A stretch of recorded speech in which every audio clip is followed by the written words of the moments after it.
Class ninth, welcome once again. हम लोग physics पढ़ रहे हैं और फिजिक्स में दूसरा जो चैप्टर है force and laws of motion, उसके 2 लेक्चर हम लोगों ने कंप्लीट किए हैं। आइए अब आपको पढ़ना है Newton's second law of motion. तो सेकंड लॉ ऑफ मोशन को पहले जानिए, इसमें न्यूटन साहब ने क्या कहा। पहले उनके द्वारा बताए गए बात को हम लोग समझते हैं। When an external force is acting on an object, an acceleration is produced. जब किसी ऑब्जेक्ट पर आप फोर्स जब अप्लाई करिएगा और मान लीजिए उसमें एक्सेलरेशन पैदा होता है, अनबैलेंस होगा तो उसकी और बात है, होना ही। यानी किसी वस्तु पर, किसी ऑब्जेक्ट पर आपने फोर्स लगाया और उसमें एक्सेलरेशन पैदा हुआ, तो वो जो एक्सेलरेशन है कह रहा है कि इट प्रोड्यूस विच इज। अब इस एक्सेलरेशन का कुछ रिलेशन है। कैसा रिलेशन है? Directly proportional to the applied force. यानी किसी ऑब्जेक्ट पर आपने फोर्स लगाया और उस फोर्स के चलते अगर उसमें एक्सेलरेशन पैदा हुआ तो वह एक्सेलरेशन डायरेक्टली प्रोपोर्शनल होगा किसके? अप्लाइड फोर्स के। डायरेक्टली प्रोपोर्शनल होगा तो इसका मतलब क्या हुआ कि अगर फोर्स कम रहेगा तो उसमें कम एक्सेलरेशन पैदा होगा, और अगर बहुत ज्यादा फोर्स लगेगा तो बहुत ज्यादा एक्सेलरेशन पैदा होगा। सोचिए एक गेंद रखा हुआ है और आपने गेंद को पैर से किक किया, मारा उसको। अगर आप धीरे से मारेंगे तो सोचिए उसमें एक्सेलरेशन स्लो होगा, और अगर आप जोर से हिट करते हैं तो उस कंडीशन में एक्सेलरेशन जो होगा वो क्या होगा? ज्यादा होगा। यही वो बता रहा है। तो जोर से मारे और धीरे से मारे, इसका मतलब क्या होता है? धीरे से मारे इसका मतलब आपने कम फोर्स लगाया, और जोर से मारे इसका मतलब क्या है कि आपने ज्यादा फोर्स लगाया। तो कम फोर्स लगाया तो कम एक्सेलरेशन, ज्यादा फोर्स लगाया ज्यादा एक्सेलरेशन। अब आइए इसके सेकंड टॉपिक पर क्या बोलता है। Inversely proportional to the mass of an object. यानी कि ऑब्जेक्ट जो मास होगा उसके इनवर्सली प्रोपोर्शनल होगा वो प्रोड्यूस एक्सेलरेशन। ये क्या कहता है?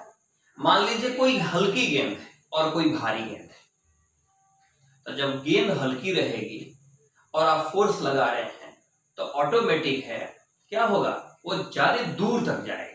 दैट मीन्स या सीधे समझिए कि उसमें ज्यादा एक्सेलरेशन पैदा होगा। और अगर भारी रहा तो क्या हो जाएगा? सोचना है कि एक बराबर ही हम फोर्स दे रहे हैं दोनों। एक हल्का गेंद है, एक भारी गेंद है। तो जो हल्का गेंद है अगर उसमें वही मान लीजिए 100 न्यूटन का फोर्स लगाए, तो 100 न्यूटन का फोर्स लगा करके हल्के गेंद में जितना एक्सेलरेशन पैदा हुआ उतना ही फोर्स लगा करके एक भारी गेंद में आप एक्सेलरेशन पैदा नहीं कर सकते हैं सेम, क्योंकि वहां मास क्या है? ज्यादा है। तो जब ज्यादा मास होगा तो वहां पर ऑटोमेटिक है उस सेम फोर्स से एक्सेलरेशन क्या हो जाएगा? कम पैदा होगा। तो सिंपल बात है कि जब किसी ऑब्जेक्ट पर आप एक्सटर्नल फोर्स लगाते हैं और उसके चलते उसमें एक्सेलरेशन पैदा होता है तो वह एक्सेलरेशन डायरेक्टली प्रोपोर्शनल होता है अप्लाइड फोर्स के, और इनवर्सली प्रोपोर्शनल होता है किसके? उस ऑब्जेक्ट के मास के।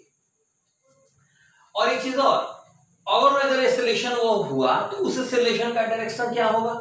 तो उस एक्सेलरेशन का डायरेक्शन अप्लाइड फोर्स के डायरेक्शन में होगा। दैट मींस मान लीजिए कोई यहाँ पर ऑब्जेक्ट है, आपने यहां से फोर्स लगाया तो फोर्स का डायरेक्शन अभी क्या है? मान लीजिए ए से बी की तरफ है।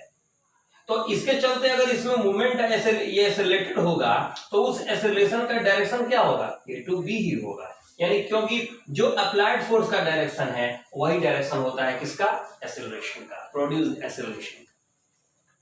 अब इस बात को सोचना ऐसे है, let a force F is acting on an object having mass m, and due to it a acceleration is produced according to Newton's second law. अभी जो हम लोगों ने लॉ पढ़ा उसके हिसाब से अगर हम बात करें तो ये जो एक्सेलरेशन जो प्रोड्यूस हुआ है वो डायरेक्टली प्रोपोर्शनल होगा अप्लाइड फोर्स के, और ये एक्सेलरेशन जो है इनवर्सली प्रोपोर्शनल होगा किसके, तो उसके मास के।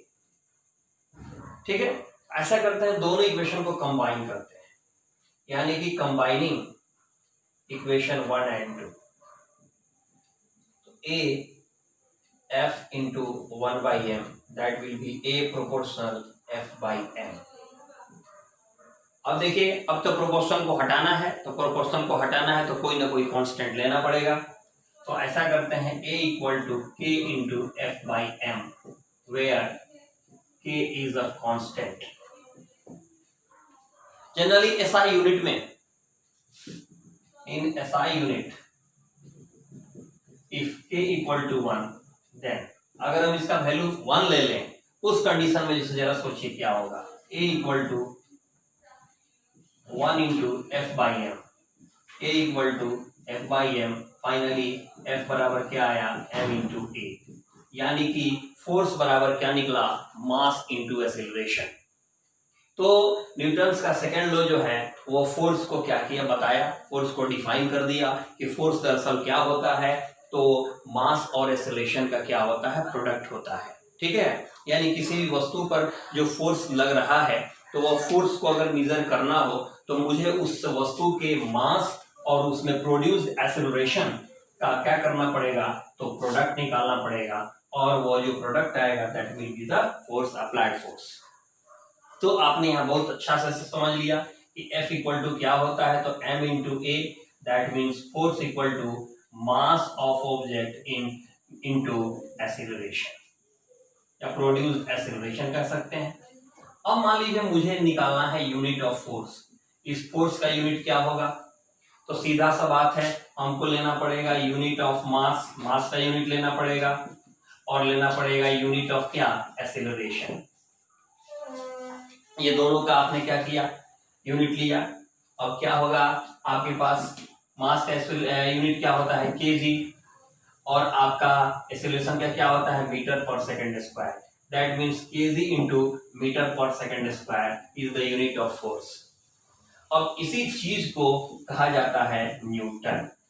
ठीक है, न्यूटन साहब के रिस्पेक्ट में इसी चीज को बोला गया, क्या चीज, न्यूटन, यानी कि ऐसा यूनिट ऑफ फोर्स को क्या कहा जाता है, न्यूटन कहा जाता है।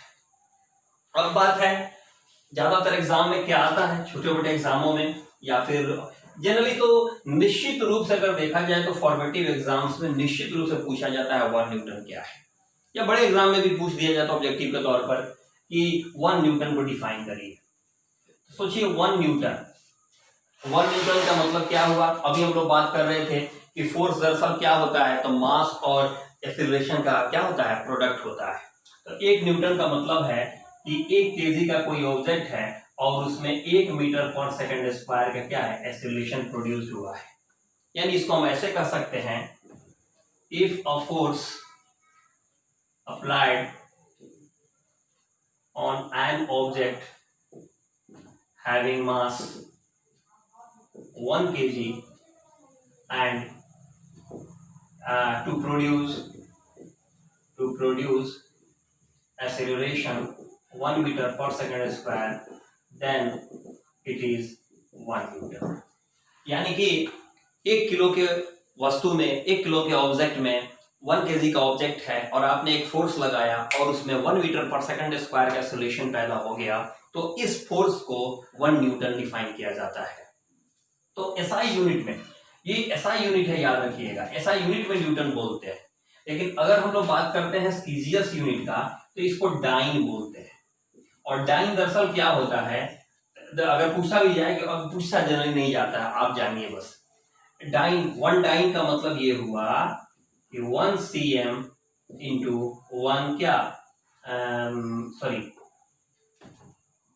1 ग्राम इंटू 1 cm पर सेकेंड स्क्वायर। यानी इसका मतलब है कि 1 ग्राम का कोई ऑब्जेक्ट है और उस पर आपने फोर्स लगाया, या जितना फोर्स लगाया जिसके चलते उसमें 1 cm पर सेकेंड स्क्वायर का एक्सेलरेशन पैदा हुआ, तो such force is known as dyne. तो अब कभी कभी रिलेशन भी पूछता है या जानना चाहिए, रिलेशन को याद करा दिया जाता है, लेकिन आप इस रिलेशन को समझिए, ठीक है। Relation between 1 newton and 1 dyne, इसमें क्या रिलेशन है इसको समझना है। अब यहां समझिए, अभी आप बोल रहे थे 1 न्यूटन मीन्स क्या होता है, 1 kg इंटू 1 मीटर पर सेकेंड स्क्वायर।